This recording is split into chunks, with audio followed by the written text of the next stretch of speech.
नमस्कार, बुलेटिन में आपका स्वागत है। मैं हूं आपके साथ आशा सरमाल। चलिए शुरुआत करते हैं बुलेटिन की। मध्य प्रदेश के मालथौन में नगरीय विकास और आवास मंत्री भूपेंद्र सिंह ने पूर्व प्रधानमंत्री अटल रतन स्वर्गीय जो कि अटल बिहारी वाजपेयी जी की जन्म जयंती पर उन्हें श्रद्धा सुमन अर्पित किए गए। साथ ही मालथौन नगर परिषद में पार्क का भूमि पूजन किया गया और इंडोर स्टेडियम का शुभारंभ किया गया। इसके साथ ही बीते दिनों तहसीलदार पर भी मजदूर के साथ मारपीट करने का वीडियो सामने आया था, जिसका मंत्री ने संज्ञान लेते हुए जांच के निर्देश दिए।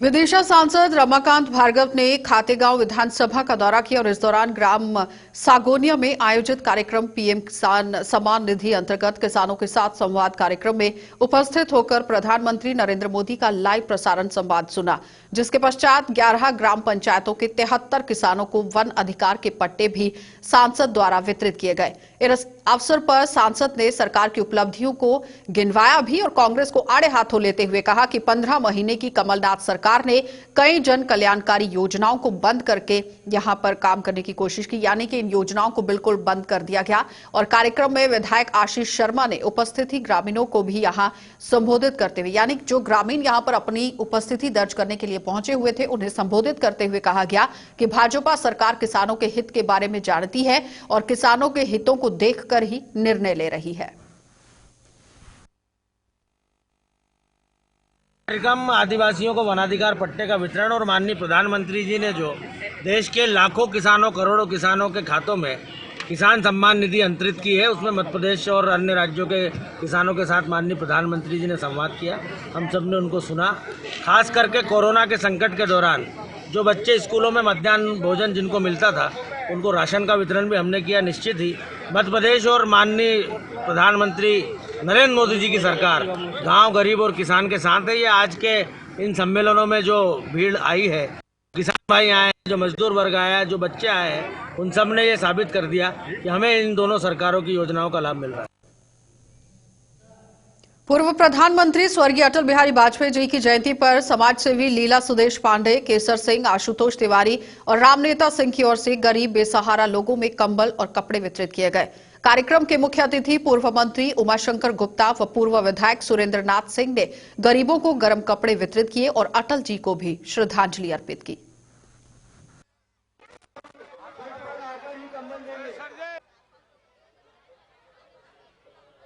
सबसे पहले यदि बीड़ा उठाया था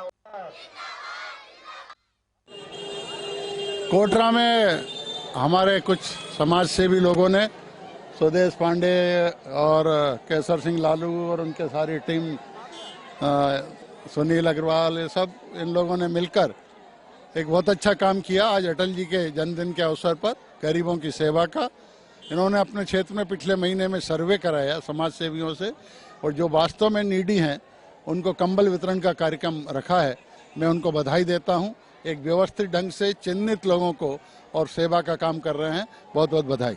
भारत रत्न अटल बिहारी वाजपेयी जी के जन्म दिवस के अवसर पर यहाँ राम नेता जी, केसर सिंह, सुदेश पांडे, आशु तिवारी जी और सभी लोगों ने गरीबों को कंबल बांटा। ठंडी का मौसम भी है और ऐसे में अटल बिहारी वाजपेयी जी का जीवन वैसे ही गरीबों के कल्याण के लिए था और हमेशा देश और लोगों के लिए उन्होंने काम किया, संघर्ष किया। आज वो हमारे बीच नहीं है, लेकिन उनके बताए मार्ग पर सारा देश और भारतीय जनता पार्टी के कार्यकर्ता चल रहे हैं। अटल बिहारी वाजपेयी जी का जो व्यक्तित्व था वो तो मतलब अजात शत्रु थे और वो तो देश के पूर्व प्रधानमंत्री भारत रत्न अटल बिहारी वाजपेयी जी के जन्म दिवस पर पूरे देश के साथ साथ पन्ना जिले में भी पीएम सम्मान निधि का आयोजन किया गया। कार्यक्रम में खनिज और श्रम मंत्री विजेंद्र प्रताप सिंह ने शिरकत की और मंत्री ने कहा कि प्रधानमंत्री नरेंद्र मोदी की ओर से ही किसानों के खाते में सीधे 18,000 करोड़ रुपए की राशि का वितरण किया गया है। इसके साथ ही मंत्री ने 10वीं और 12वीं कक्षा में सर्वोच्च अंक प्राप्त करने वाली बालिकाओं को प्रोत्साहन राशि वितरित की। कार्यक्रम में कलेक्टर संजय मिश्रा, एसडीएम वीवी पांडे सहित समस्त प्रशासनिक अमला भी वहां मौजूद रहा।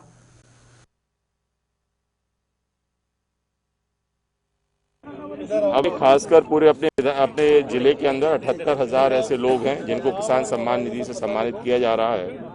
और उसमें से 20,000 करीब अपने अजयगढ़ ब्लॉक के लोग हैं और ये पूरे देश में अपने पूरे प्रदेश के अंदर 78 लाख लोग हैं।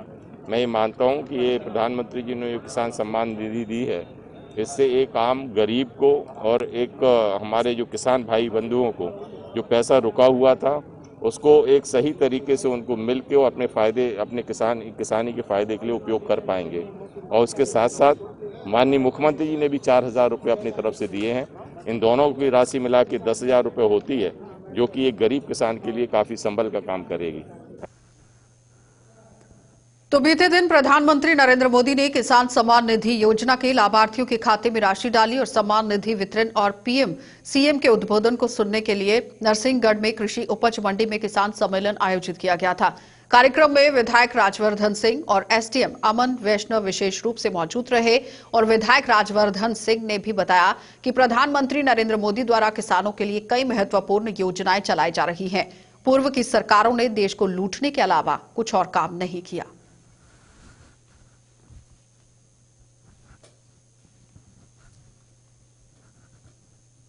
भ्रमित हो रहे हैं को लेके, तो उससे आपके संबोधन से किसान जो भ्रमित हो रहे हैं वो केवल पंजाब साइड के हो रहे हैं। अपने बाकी सारे देश के किसान, जिसमें मध्य प्रदेश भी शामिल है, सब किसान समझ गए हैं कि भारत सरकार की, हमारे प्रधानमंत्री की, हमारे मुख्यमंत्री की मंशा। अभी आपने देखा नहीं, प्रधानमंत्री ने कितना अच्छे से सारे किसानों को समझाया कि जिस प्रकार से पोल्ट्री मार्केट, दूसरे मार्केट खुले हुए हैं, उसी प्रकार से किसान का भी मार्केट खुला हुआ है। वो मंडी में आए, मंडी के बाहर जाए, ऑनलाइन अपना माल बेचे, तो किसान खुश है इस मामले से। और आने वाले समय तो सिंगरौली जिले के बैडन सामुदायिक भवन में बीते दिन पूर्व प्रधानमंत्री स्वर्गीय अटल बिहारी वाजपेयी के जन्म दिवस के उपलक्ष्य में किसान सम्मान निधि का आयोजन किया गया, जिसमें प्रधानमंत्री नरेंद्र मोदी द्वारा वीडियो कॉन्फ्रेंसिंग के माध्यम से कार्यक्रम में उपस्थित हजारों किसानों को संबोधित किया गया। कार्यक्रम के मुख्य अतिथि सिंगरौली विधायक रामलल्लू बैस ने कहा कि कृषि कानून किसानों के हित में और विपक्ष में उन्हें लगातार बरगलाने की कोशिश की है। यानी कि कृषि कानून जो है वो पक्ष के बिल्कुल साथ है, यानी जो सरकार है उसके साथ है, लेकिन विपक्ष लगातार किसानों को भड़काने का काम कर रही है। इस तरह से आरोप भी लगाए गए।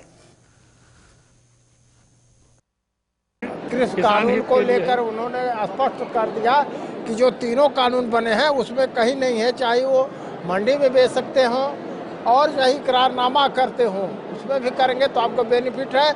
उत्पादन जिस खेत में ना हो और उसका इकरारनामा पहले हो गया है, तो उस हितग्राही को पैसा देना ही पड़ेगा, उस खेत का मूल्य देना पड़ेगा।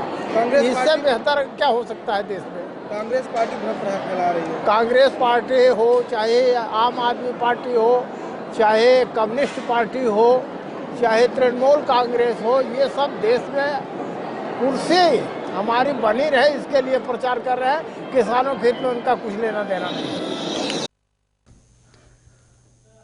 तो भारत रत्न से सम्मानित पूर्व प्रधानमंत्री स्वर्गीय अटल बिहारी वाजपेयी जी का जन्म दिवस सुशासन दिवस के रूप में मनाया गया, यानी कि सुशासन दिवस के रूप में इसे मनाया गया है। और इस मौके पर प्रधानमंत्री नरेंद्र मोदी ने सीधे प्रसारण के माध्यम से लोगों को संबोधित किया। इस मौके पर भीतरवार की कृषि उपज मंडी प्रांगण में बीजेपी मंडल की ओर से बीजेपी के जितने भी वरिष्ठ पदाधिकारी हैं वहां पर उपस्थित रहे और उपस्थिति में कार्यक्रम का आयोजन भी किया गया, जिसमें एक बड़ी LED स्क्रीन लगाकर प्रधानमंत्री का सीधा प्रसारण लोगों को दिखाया गया।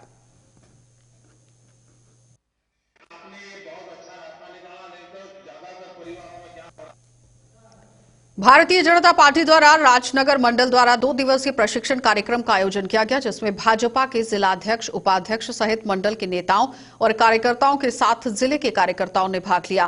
प्रशिक्षण कार्यक्रम में भाजपा की पंचनिष्ठाओं के बारे में जानकारी दी गई और इन पर चलने के लिए कार्यकर्ताओं को बल देने की भी बात कही गई। तो इसके साथ ही राष्ट्रवाद एवं राष्ट्रीय एकता जो एक आत्मा है, वहां पर लोकतंत्र पर भी चर्चा की गई।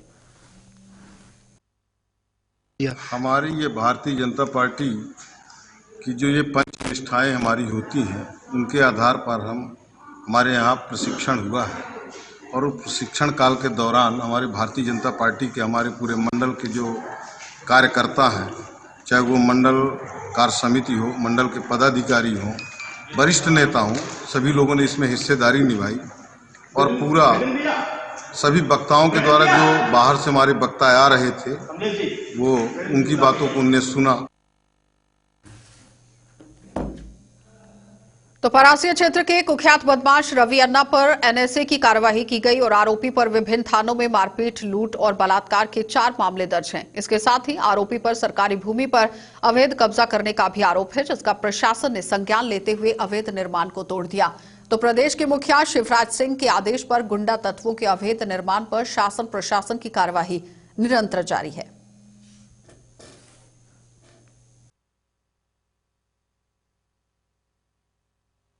निवासी खिलसा डोब थाना परासिया का गुंडा बदमाश है, जिसके विरुद्ध मारपीट, चोरी और बलात्कार के कई प्रकरण पंजीबद्ध हैं। इसके आपराधिक गतिविधियों पर नियंत्रण लाने हेतु इसके विरुद्ध एनएसए की कार्रवाई की गई है और इसके विरुद्ध बलात्कार के 4 प्रकरण पंजीबद्ध थे और इसके द्वारा शासकीय भूमि मुख्य परासिया छिंदवाड़ा मुख्य मार्ग पर अतिक्रमण किया गया था, जिस पर राजस्व विभाग द्वारा करीबन 300 वर्ग फीट जमीन अतिक्रमण से मुक्त कराई गई। तो सागर जिले के देवरी नगर के चौराहे पर लगी महापुरुषों की प्रतिमाएं नगरपालिका की लापरवाही एवं देखरेख के अभाव के कारण धूल फांक रही है।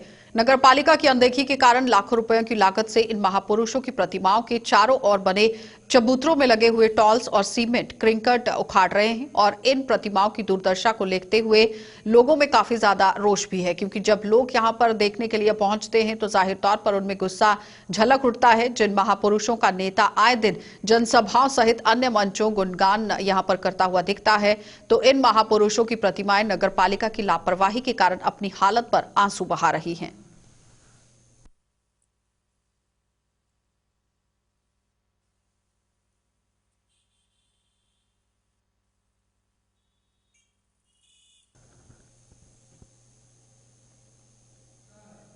तो सिंगरौली जिले में हिडंगलंका महान की सीएसआर विभाग सामाजिक दायित्व को बखूबी निभा रही है और कंपनी प्रमुख रतन सोमानी के निर्देशन में मानव संसाधन प्रमुख विश्वनाथ मुखर्जी के मार्गदर्शन में सीएसआर विभाग के लोग कोरोना के बचाव के लिए लोगों को जागरूक करते हुए नजर आए।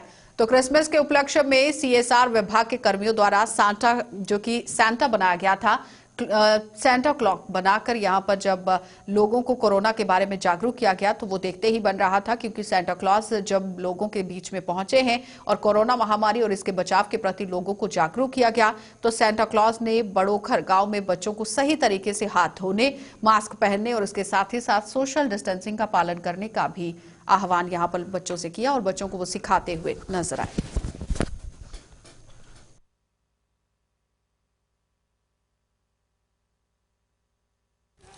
आज हम लोगों ने हिंडाल्को सीएसआर विभाग की तरफ से मेरी क्रिसमस की सभी को बधाइयाँ दी हैं और ये बताने का प्रयास किया, हमारे साथ सेंटा क्लॉज है और ये बताने का प्रयास किया है कि अभी जब तक टीका नहीं आता है तब तक हम लोगों को सोशल डिस्टेंसिंग का पालन करना है, मास्क हमेशा लगाना है और हमेशा हाथ धोना है। तो ये चीज़ का जब तक पालन करना है जब तक कोरोना यहाँ से चला नहीं जाता। तो हिंडाल्को सीएसआर विभाग तरह तरह तरीक़ों से इस तरह के अवेयरनेस प्रोग्राम चला रहा है और आगे भी चलाता रहेगा। जब तक टीका नहीं आता, टिकना है यदि तो हाथ धोइए, मास्क पहनिए और सोशल डिस्टेंसिंग का पालन करिए। चलिए, बुलेटिन में फिलहाल इतना ही। देश और दुनिया की खबरों के लिए आप देखते रहिए JK24/7 न्यूज़।